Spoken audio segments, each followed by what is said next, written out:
Bismillahirrahmanirrahim. Her ziyafet çeken ziyafetine gelmesini ister ve bundan memnun olur. Kur'an da Allah'ın ziyafetidir. Ondan uzak durmayınız. Kur'an ayı olarak adlandırılan bir mübarek Ramazan ayını daha idrak ettiğimiz şu günlerde her zamankinden daha fazla Kur'an ile meşgul olmalı ve alemlerin Rabbinden gelen yüce kelam ile gönül dünyamızı aydınlatmalı, ruhlarımızı arındırmalıyız. Bizler iman ediyoruz ki Kur'an tüm dertlerimizin devası, hastalıklarımızın şifası ve paslanmış gönüllerimizin cilasıdır.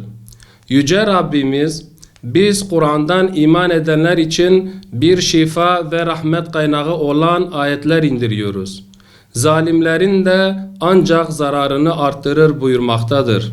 Bu gaye ve bu bilinçle Kur'an Nesli platformu kurulduğu günden beri şifa ve rahmet kaynağı olan Kur'an'ın okunması, anlaşılması ve hayatın hayatı olması için faaliyetler yürütüyoruz. Kur'an Nesli platformu Batman koordinatörlüğü olarak yine bu gaye ile 19 Mart Çarşamba akşamı Esentepe Necat Nasıroğlu Külliye Camii'nde teravih namazını mütakiben dünyaca ünlü Kur'an karilerinin katılımıyla bir Kur'an ziyafeti programı düzenliyoruz inşallah.